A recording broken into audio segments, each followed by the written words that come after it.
How Speaker Mike Johnson, he for a number of years before President Donald Trump, before he was president, Speaker Johnson was a movement Christian conservative, probably Christian nationalist before that was really a common term. Um, how has the Speaker done at defending the prerogatives of the House of Representatives against an encroaching executive? Well, he hasn't done anything. I mean, he has turned the Congress into basically a potted plant, and this is one of the more shocking developments, I think, from a long-term constitutional point of view. The idea that Congress would completely surrender its role in one issue after another. We thought we'd seen some, self-gelded speakers in the past, including his predecessor, but nobody like Mike Johnson. Mike Johnson, of course, has a very, very small majority. But people ought to remember that there was once a time when the Speaker of the House was a pretty big deal, would sit across the table from the president and almost as a co-equal, and would tell the president of the United States what the agenda would be, what was possible, what was not possible. And now Mike Johnson is just this limp rag. And if you want to know, is this the way the system's supposed to work? I mean, imagine if the founding fathers wanted to sketch out the importance of Congress. They might have written it in Article 1, put it first. They might have, said, and only Congress can declare war. In fact, Congress should have control over the power of the purse. I mean, imagine if they did that. See, this is the thing. They endowed it with all of this power. And Mike Johnson, with the support of the vast majority of elected Republican congressmen, have just given it back, and given it back at a time when those powers are being usurped and abused by someone like Donald Trump. Now, we started off talking about the war against the Pope. As you and I are speaking, I cannot find a single, and I'm sure I'm missing something, a single Republican congressman who has pushed back or criticized what the President of the United States just said in his very personal, bitter, somewhat vicious attack on the Vicar of Rome. Now, there was a time like 5 minutes ago when there was at least some Republicans, somebody who would say, no, this is not what we should stand for. This is not America.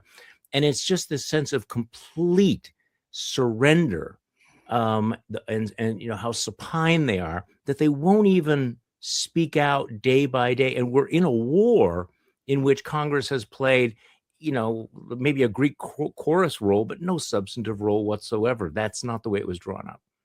In your opinion, Speaker Mike Johnson has failed. He's failed his constitutional duties. Absolutely, no question about it.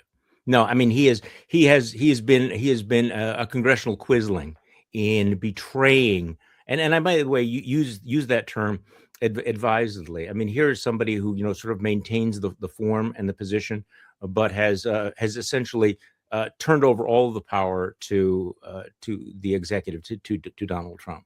This is a Vichy Congress that has no will of its own, no independence, and therefore has completely failed in its constitutional duty. Is the GOP basically a party in name only? I mean, what happens, Charlie? No one lives forever, right? No one lives forever. We all will meet our maker someday. What happens in the post-Trump era of the GOP?